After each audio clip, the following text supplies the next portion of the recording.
이 친구들을 왜 정리를 해야 되냐면은 만약에 기각됐으면은 김현태 없어도 이 친구들이 다시 끌고 나와. 김건희는 관저 내에서 살라 천발 산책하는 걸 좋아했나 봐. 거기에 그 방탄 기갑차가 있나 봐요. 그래서 김건희가 이거 나 운전 한번 할게.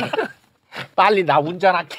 나 운전면허 있어. 빨리 했는데 옆에 타시면 제가 부릉부릉 3일 동안 자기를 지키라고 윤석열 김건희가 그 군인들을 엄청나게 고생을 시킨 거잖아요 결국은. 그런데 그 마은혁이 이 한독사와 관련된 거에 대한 주심 판사야. 야 이게 얼마나 운명의 장난이냐. 하나님 뜻이에요. 하나님은 장난꾸러기. 자 그리고 한동훈 얘기를 안 해. 윤석열과 제가 싸웠습니다. 박수.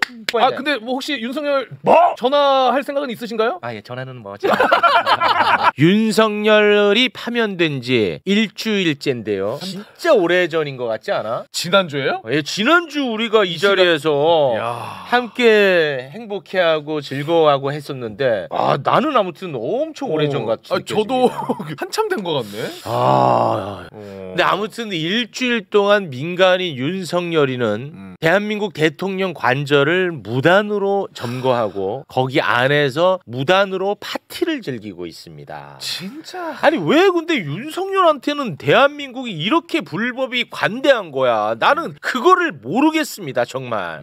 너무 관대해 윤석열한테는. 그냥 오늘 나간다에 집중이 돼 있지. 맞아. 왜 이제 나가냐에 대해서. 그건 아니야. 맞아. 이게 너무 어이가 없어요. 여러분 오늘 나간다고 합니다. 이게 뉴스지. 왜 이자가 이제서야 나간다고 합니까가 없어요. 우리 저 박선원 의원님 이제 나오셨으니까 그 김현태 707 특임당장 얘기를 또 안 할 수가 없어요. 헌재에 나가가지고 우리 매불쇼랑 박선원 의원님 명예를 또 훼손하지 않았습니까? 가짜 뉴스를 만들어내는 사람들이라고. 맞아요. 본인이 그 다 가짜 뉴스였고 다 거짓이었단 말이죠. 김현태가 해외 파병을 원한다. 맞아요. 그것도 사실로 드러났고. 파병 나가고 싶다. 그래서 시도를 했죠. 말씀하신 게 다 사실로 드러났습니다. 근데 지금 또 김현태를 선처해달라고 707 특임단 대원들이 지금 그 탄원서를 쓰고 있는데 문제는 뭐냐면 밑에다가 실명을 쓴다는 거야. 그러면은 위에서 야 이거 탄원서 쓸 사람 있으면 써라 했는데 실명이 다 들어가 있어. 그럼 안 쓴 사람이 딱 색출이 된단 말이야. 그래서 이것 때문에 아주 죽을 맛이라는 보도가 있던데요. 그때 이 김현태가 이제 특임 단장으로 이제 현장에 들어갔잖아요. 이때 왜 그것도 못 다 끌어내야지 저걸 못하네 막 하면서 이천에 있는 사령부에서 이렇게 비분 강개하던 자들이 있어요. 네. 걔들 아직 대령으로 있어요. 제가 누군지 알아요. 아니 707이 저것도 못 들어? 뭐 하는 거야 도대체 막 그런 친구들이 있어요. 그 누군지 아는데 걔들이 이러는 거거든요. 그래서 탄원서 내용이 뭐냐면 김현태는 끌어내라고 한 적도 없다. 나는 그런 지시 받은 적 없습니다. 이런 내용이야. 탄원서 내용이. 그러니까 자기들도 다 죄가 있으니까 이거를 빨리 내기를 원하겠지.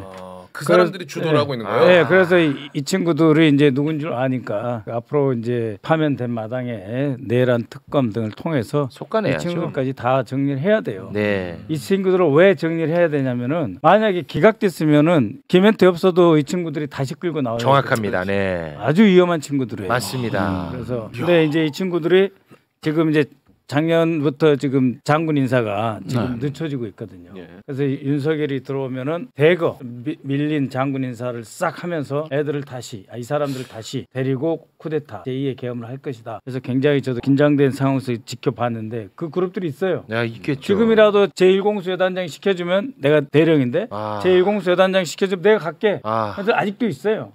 현직에? 있어. 그래가지고 제발 진급만 시켜다오 이런 친구들이 지금 줄 서 있거든요. 그러니까 내란 이것에 대해서 제대로 다시 발본색원 하지 않으면 안 되는 거예요. 네. 굉장히 심각하네. 김현태. 매불쇼 건드렸지. 난 너 끝까지 간다. 김현태. 아니 그래서 일주일 사이 머리가 확 더 긴 것 같아. 화나가지고. 김현태 끝까지 가. 너 때문에 우리 엄마 쓰러졌어. 그렇지. 김현태도 끝까지 위증했으니까. 그렇습니다. 네. 자, 그러면 관저 이야기를 좀 한번 해보겠습니다. 진짜 너무너무 화가 나. 윤석열하고 김건희는 거기서 너무나 호화로운 생활을 막 지 멋대로 권력을 사유화했는데 파면대고독을 누려. 근데 이 두 부부 때문에 군인들은 지옥을 경험했더라고요. 그 대비되는 그 효과 때문에 너무 괴롭습니다. 네. 내란 우두머리 윤석열 부부가 대통령 관저를 지금까지도 무단 점거하고 있습니다. 네. 근데 외부인을 막 불러가지고 거기서 파티를 한 거야. 이게 무슨 뭐 서민들 불러가지고 고마운 마음 전달하고 이게 아니야. 정말 천하의 나쁜 정치인들 불러가지고 내란을 옹호했던 정치인 불러가지고 저렇게 파티를 벌이는 겁니다. 어제 봤더니 또 윤상현하고 전한길이가 네. 또 갔더라고. 맞아요. 그래가지고 또 전한길이가 사진을 이렇게 또 공개를 했습니다. 전환길이가 했던 얘기를 들어보면 이렇습니다. 아, 이게 나야 감옥 가고 죽어도 상관없지만 우리 국민들 어떡하나 청년 세대들 어떡하냐라고 얘기했다고 그러고요. 윤석열이 네, 지난 겨울 석 달 넘게 수천만 명의 청년들과 국민들이 탄핵 반대 자유민주주의 수호를 외치며 차가운 아스팔트 위에 섰는데 그분들께 너무 미안해서 잠이 오지 않는다. 이런 소리를 했다는 거야. 윤석열이. 윤석열 때문에 국민이 고통받았고 청년들의 미래를 망쳤습니다. 그러니까요. 이게 지금 할 소리입니까? 아니 그런데 전 국민을 상대로 지금까지 사죄를 한 적이 없어요. 맞습니다. 한 번도 없어요. 한 번도. 예. 오로지 계속 했던 그 집회 세력들. 시위했던 청년들. 맞아요. 야. 그 사람들. 네. 아스팔트 위에서 했던 사람들이라고 맞습니다. 안 써 있습니까? 네, 예. 딱 그 딱 사람들을 그거예요. 향해서만 계속 메시지를 내고 있습니다. 이게 국유재산 그 무임 사용료 그래서 이걸 받아야 돼요. 국유재산에 대한 무담 점유에 대해서는 정확하게 이거 벌금 형식으로 징구를 해야 돼요. 맞습니다. 한덕수가 왜 그 사표를 반려했겠어요? 한덕수가 정진석 비서실장 등 사표를 반려하는 순간 이 사람이 이 자리에 머무르기가 정말 면목이 없잖아요. 네. 그러니까 다 같이 있어라 보자 해라 해가지고 사표를 반려한 거 아니에요? 그래서 이 그 우리나라에 있는 5성급 호텔 프레지던셜 스위트 가격이 2-3천만 원 하거든요. 네. 숙박비만. 네. 거기에다가 최하 20만 원 정도의 그 똑같은 5성급 호텔의 이 케이터링이라고 하잖아요. 주문, 네네. 식사 이런 것까지 전부 하면은 하루에 적어도 한 3억 가까이 받아야 돼요. 그래서 한 20억 받아야 돼요. 네. 그렇지 않으면 그 업무상 배임이 되는 거예요. 그렇습니다. 행안부나 기재부에서 이거 감사 받아야 되는 일이에요. 정확합니다. 어느 정도로 김건희가 멋대로 했는지 이번에 또 새로운 보도가 하나 나온 게 있거든요. 네. 진짜 대단합니다, 김건희. 김건희는 관저 내에서 살다 처음 봐요. 산책하는 걸 좋아했나 봐. 관저 내. 산책이야. 양보해. 아유, 산책할 수 있지 할 뭐. 수 있지. 네. 근데 산책하다 보니까 거기에 그 방탄 기갑차가 있나 봐요. 이 기갑차를 또 보니까 이게 또 눈에 들어왔나 봐. 김건희가 이번에 기갑차가 눈에 들어온 거야. 그래서 김건희가 이건 나 운전 한번 할게. 빨리 나 운전할게. 나 운전면허 있어. 빨리 했는데 이제 그 거기에 있었던 55 경비단 그 군인이 이건 운전할 수가 없다. 이 군 면허가 있어야 할 수 있기 때문에 옆에 타시면 제가 부릉부릉 드라이브 한번 시켜드리겠습니다. 해서 드라이브를 싹 했다는 거예요. 기갑차 타고. 기갑차를 타고. 나는 그게 계엄을 기획한 신호라고 봐. 그래서 계엄이 된 거야. 김종대 의원님 기억나요? 이게 어떤 거냐면은 1시 새벽 1시부터 청와대 이야기예요. 1시부터 저 위에 그 기관총 사수가 타요. 그래가지고 그 청와대 경내를 시속 한 70km 달리는 차예요. 저게. 그래서 이게 그 누가 들어오지 않나 해가지고 계속 도는 차예요. 이게 청와대 그 담장 안쪽에서 경비하는 그 기관총 사수가 올라타 있는 차거든요. 그런데 새벽에 퇴근하면 저거를 이제 볼 수가 있는데 그때 보면 굉장히 무시무시한 차예요. 저게. 근데 그거를 서 있는 걸 보고 타고 싶다고 그러니 이거 장난감으로 느낀다는 거 아니에요? 그러니까 저 장난감으로 그러니까 이번에 드라이브 한번 했잖아. 네. 하고 났더니 이게 이제 55 경비단에서 하는 거거든요. 일반 사병들 있는 데죠? 예, 그렇습니다. 55 경비단의 간부가 이 얘기를 듣고 야, 그럼 다음에 또 우리 김건희 여사 이거 관심 가질 수도 있으니까 재원 외워라. 재원. 브리핑 쫙 해야 된다. 브리핑. 전장은 얼마고? 얼마고요? 뭐 드라이브 할 때는 창문은 제가 열어드리고요. 뭐 이렇게 갖고 이렇게 이거를 다 좀 준비를 시켰다는 거야. 그러면은 우리는 지금 웃으면서 얘기할 수 있지만 실제 거기 거기에 있었던 55 경비단 군인들 마음을 생각해 보시라고. 시키면 안 할 수 없잖아요. 근데 이따위 것들을 계속 시키니까 너무 자괴감이 들었다는 거야. 그래서 관련해서 인터뷰를 했는데 어느 정도였냐면 또 김건희는 갑자기 불시에 나 외출한다고 얘기를 한다는 거야. 그러면은 전체가 또 비상 태세를 준비를 해야 돼. 나간다 그러면. 그런데 갑자기 또 취소. 얼마나 자괴감을 느꼈겠어. 그 심경을 전역 병사가 토로했는데 잠깐 좀 듣고 오겠습니다. 밥 먹다가 중간에 뛰쳐나가는 경우도 있어서 몇 분인지 세봤는데 105분 동안 나가지 않고 이렇게 상황만 걸어두고 있다가 갑자기 취소하는 경우도 있었고 몇 분 해보면은 정말 황당하고 자기가 뭐하고 있나 이런 생각도 들고 1주년이었나? 대회에 그쪽 55경비단 병사들이 있어서 이제 차가 지나갈 때 박수를 쳐주자고 계획을 했었는데 무산이 됐습니다. 55경비단은 진짜 말 그대로 윤석열 팬이라서 들어온 것이 아니라 자부심도 많이 있고 이런 병사들인데 아니 전두환이가 이랬어요. 전두환이가 옛날에 그 청와대 쭉 들어가면은 봉황 있는데 분수도 있잖아요. 네. 갑자기 내리는 거야. 야 사세요. 갑자기 내려. 그러면은 그때 경호가 나를 경호하는지 안 하는지 체크하는 거예요. 와. 근데 그거를 이제 청와대 주변에서 할 때까지 참았는데 언제 한 번은 제주도 가가지고 와, 갑자기 세워 그래가지고 49살에 쿠데타 해가지고 만 50살이 대통령이 됐거든요. 네. 그 대구공고 축구 골키퍼 선수 출신이에요. 그 체력이 좋았지. 갑자기 뛰어. 나 잡아봐. 그래갖고 나를 보호하는지 안 하는지 테스트하고. 충성심을 그런 식으로 확인했다는 그랬던 거야. 사람이에요. 그걸 어떻게 김건희. 근데 제가 볼 땐 충성심보다도 불안감이야. 저는 그렇게 보이거든요. 그러니까 혹시나 자기가 어디 당하지 않을까. 뭔가 나쁜 짓 한 사람, 뭔가 좀 이 구린 사람들, 이런 사람들은요 누가 나를 공격할지 모른다는. 그러니까 박정희도 그런 거 아니에요. 그럼 불안감이 있는 거지. 자기도 못 믿는 거야 누구를 밑에 있는 사람도. 그러니까 나 경호 똑바로 해야 돼. 안 하면 큰일 나. 이런 불안감을 표현한 거라고 생각해요. 김건희는 국군 통수권자도 아니고 그냥 김건희 뭔데? 아니 뭐 이런 평시에도 이렇게 고생을 하는 분들이잖아. 네. 평시에도. 그런데 윤석열이가 이제 계엄을 딱 선포했지 않습니까? 네. 그러니까 관저에서 근무하던 병사가 한 100명쯤 되나 봐요. 관저에. 그러면 그 사람들에 맞춰서 그 부대 시설이 있을 거 아니겠습니까? 그렇죠. 뭐 숙소라든지 뭐 식당이라든지. 그렇죠. 근데 계엄 선포를 딱 하고 대통령실 있잖아. 거기에서 근무하던 부대원들이 한 100명이 있었는데 이 병력이 관저로 왔다는 거야. 그러니까 용산 사람들이 네. 한남동으로 왔는데 예, 왔는 거야. 시설은 100명밖에 안 되는데 그러니까. 200명 이상이 몰려든 거예요. 그래서 체육관에다가 그냥 꾸겨 넣어버렸어. 화장실도 없고 화장실도 없고 밥도 못 먹고 버스에서 자고. 와 진짜 너무 열받네 또 말하면서 진짜 진짜 샌드위치 패널로 만들어가지고 급조해서 만들어 보니까 씻을 수도 없고 사흘 동안 아무것도 못했다는 거예요. 그냥 결국은 나중에 어떻게 하냐면 그 트럭 한 대가 들어갔는데 트럭 안에 보면 세수하는 거 이런 물품들을 보급을 한 거예요. 그러니까 자기들은 원래는 건물 안에 숙소가 있어 그 숙소에서 생활했었는데 그걸 못하게 만들고 3일 동안 자기를 지키라고 윤석열 김건희가 그 군인들을 엄청나게 고생을 시킨 거잖아요. 결국은 이런 상황이 벌어지고 있었다는 거예요. 그리고 이 분들을 체포 집행을 막기 위해서 인간 방패로 썼다라는 얘기가 나온 적이 있어. 아, 네, 네. 근데 그때 경호처에서 그런 적 없다. 군인은 우리 안 불렀다 이 얘기 했거든. 맞아요. 근데 인간 방패로 썼다는 증언이 이번에 또 나왔습니다. 인터뷰 듣고 오겠습니다. 55 경비단을 동원한 적 없었다 이렇게 말했었잖아요. 근데 전역자들이라든지 현역 근무자 딱 봐도 55 경비단 옷이거든요. 그게. 야, 윤석열 김건희 부부는 악마입니다. 그냥 하는 집마다 그러네. 악마예요. 아니 이거 책임을 어떻게 물어야 돼 이거는 또? 네. 어제 5.18 그 광주 국립묘지 다녀왔는데 작년 5.18 행사 때 거기에도 707을 경비 업무로 깔아놓은 거예요.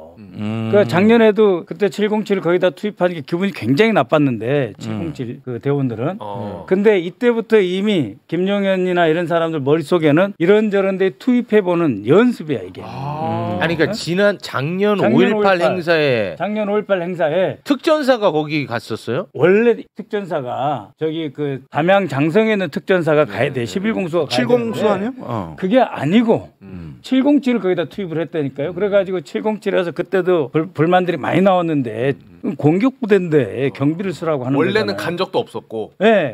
써도 바로 옆에 있는 담양에 있는 11공수를 써야 되는 거예요. 근데 5.18 행사에 작년에 거기 경비를 맡겼다고. 김건희의 그 군대 놀이는 그 전부터 전조가 있었잖아. 맞아요. 예, 그 뭐 옛날 생각하면서 한번 잠깐 소개 좀 해주실래요? 기갑 이전에 이제 일들을 떠올려 보니까 일단 김성훈한테 작살로 고기 잡으라고 저런 의혹쟁이도 있었고요. 저거는 지금 보면 귀여운 편이야. 그리고 그 군함 함정에서 무슨 파티했다, 해상 파티했다. 아 맞아. 해군 함정에서. 맞아. 우리 다뤘었지. 그리고 제가 막 이것저것 찾아보니까 김건희가 확실히 군 장비에 관심이 많았구나. 미 핵잠수함에 타가지고 그거 컸어. 이걸 왜 봅니까? 이 사진. 그거 컸어. 이거 저봐. 저거는 저러고 기밀 있잖아. 시설이야. 저기 민간인이 들어갈 수가 없어. 그런데 데리고 들어갔는데 제지를 못한 거야 미군이.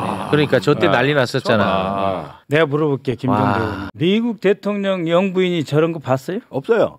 근데 없어요. 한국 대통령 그리고 저기 뭐냐 우리나라 해군 제도 그 장성 중에 미군 핵잠수함 내부를 저기 봤다는 제도를 내가 본 적이 없어요. 와. 그래가지고 이거는 저기 인가된 요원 아니면 못 들어가는데 또 한미동맹 이러니까 윤석열 대통령한테 공개를 한 거예요. 근데 윤 대통령이 그럼 들어가서 브리핑 받고 나오면 돼.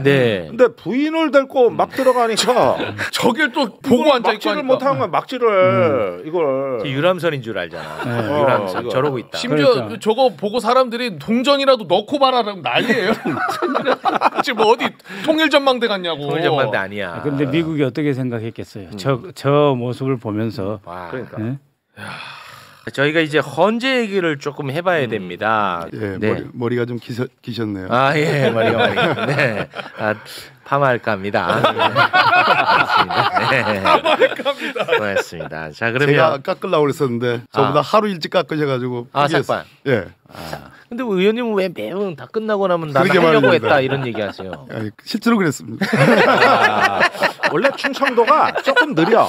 좀 느려. 그리고 한 템포를 이렇게 쉬어가는 게 이제 충청도 사람들. 알겠습니다. 오늘 국회의장께서 이제 권한쟁의 심판도 하고 가처분 청구를 하는데 정말로 다행스러운 거는 마은혁 재판관이 주심 재판관이 됐다는 것은 정말로 하늘이 돕는 것이다. 그런 측면에서 다음 주에 가처분 선고가 있을 것으로 저는 그렇게 예상을 합니다. 이 가처분에 대해서는 헌법재판소에서 저는 빠르게 결론을 위헌이라고 결론을 낼 거로 저는 기대를 하고 있습니다. 빠르다는 게 한 다음 주쯤. 다음 주 중에 가능하다. 자, 그러면은 그렇게 생각합니다. 이제 두 사람 지명한 거에 대한 효력이 정지가 되는데 정지되는 거죠. 그걸로 벌 수 있는 시간이 한 얼마나 돼요?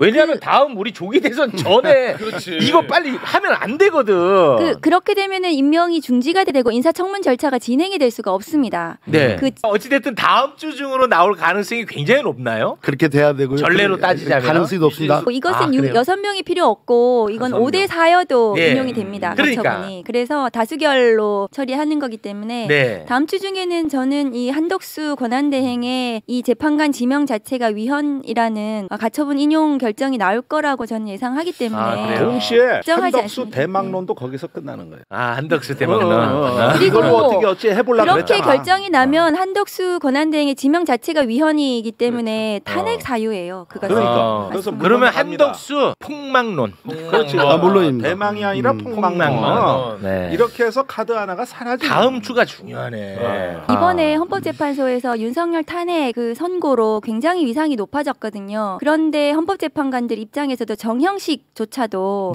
이완규 같은 사람이 그러니까 윤석열 캠프에 있었던 정치를 하던 사람이 재판관으로 들어와서 헌법재판소가 엉망진창이 되는 것, 이 위상이 추락하는 것은 못 참을 것 같거든요. 개인적 자존심 문제도 있다. 야, 근데 이게 참 이게 운명의 장난인 게 그동안에 한덕수가 마은혁 재판관을 임명하지 않았잖아. 맞아요. 그런데 그 마은혁이 이 한덕수와 관련된 거에 대한 주심 판사야. 야, 이게 얼마나 운명의 장난이냐. 이거 랜덤 추첨이죠. 예, 그렇다고 하더라고. 맞습니다. 이 참 운명의 장난도 이런 장난이 있나? 하나님 뜻이에요. 하나님은 장난꾸러기?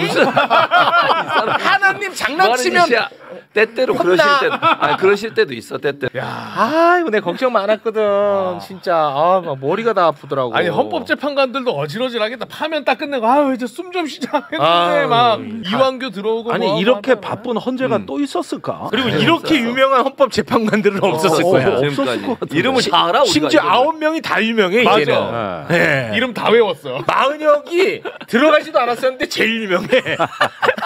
모든 사람이야. 이제 한덕수 말이죠. 아까도 뭐 얘기 계속 나왔잖아요. 대선 꿈꾸는 건 제가 볼 때는 한 99.9%. 맞는 것 같아요? 네, 맞아.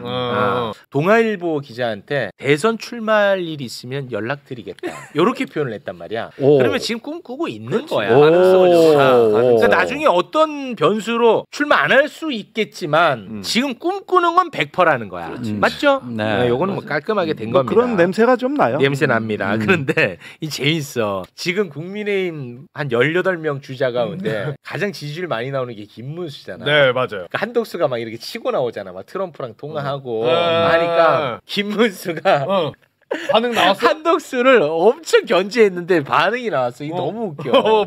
뭐예요? 오늘 김문수가 CBS 라디오 인터뷰를 했는데요. 제가 아는 한덕수 우리 권한대행님께서는 아주 훌륭한 공무원이십니다. 모범이시고요. 정치인 아니다. 정치하고는 상당히 거리가 멀고 정치에 꿈을 꾸시는 것은 한 번도 제가 잠꼬대도 들어본 적이 없습니다. 잠꼬대 뭐야? 꿈을 꾸는 건 잠꼬대도 들어본 적이 없다. 경계하네. 성급계. 아예 그냥 출마 자체를 못하게 만들어버리는 거지. 출마 자체를 아예 못하게. 공무원이니까 정치적 중립성 지켜야 되고 선거 관리나 잘해라. 뭔 출마를 하려고 하느냐. 너무 웃기더라고. 잠꼬대까지 자기가 잠꼬대를 다 들어요? 말도 안 되는 얘기죠. 웃겼죠. 자, 그리고 조금 급한 목소리야. 김문수 다급해 지금. 약간 좀 그 실존적 위협을 느낀 거. 네, 그런 것 같아요. 웃기더라고. 그런데 왜 잠꼬대가 왜 나와? 네. 자, 그리고 한동훈 얘기를 안 할게요. 어제도 뭐 짧게 하긴 했습니다만 어제 또 이제 출사표를 던졌습니다. 그런데 역시나 내가 계속 예전부터 강조했던 거 뭐죠? 윤석열과 싸우는 이미지에 속으면 안 된다. 그렇죠, 맞아. 어제도 나와가지고 마이크에다 대고 대중들 앞에서 윤석열과 제가 싸웠습니다. 박수. 제가 정말 용기 내서 제가 제일 앞에서 싸웠습니다. 박수. 난리야.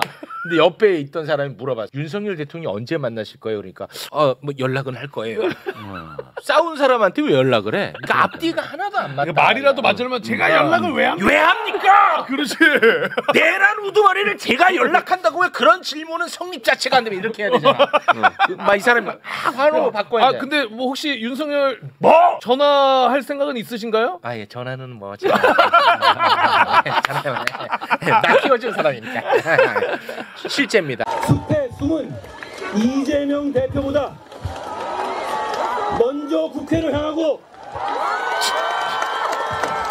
제일 먼저 국민과 함께 계엄을 막겠다고 한 사람, 저 한동훈이 맞서야 합니다.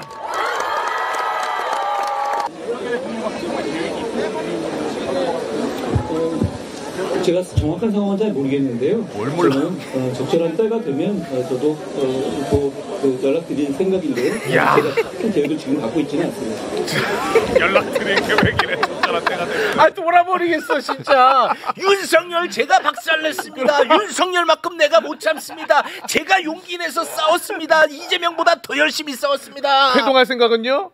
뭐 연락을 드려봐야 또 보고 싶네. 윤석열 딜레마야 딜레마. 보고 싶. 그러니까 자기가 탄핵에 대해서 뭔가 한 것처럼 얘기해야 중도층 인기는 얻을 것 같고 윤석열하고 각을 세우자니 극우 세력들은 떠날 것 같고 이 중간에 끼어가지고 낀동훈이 된 거야. 낀동훈이.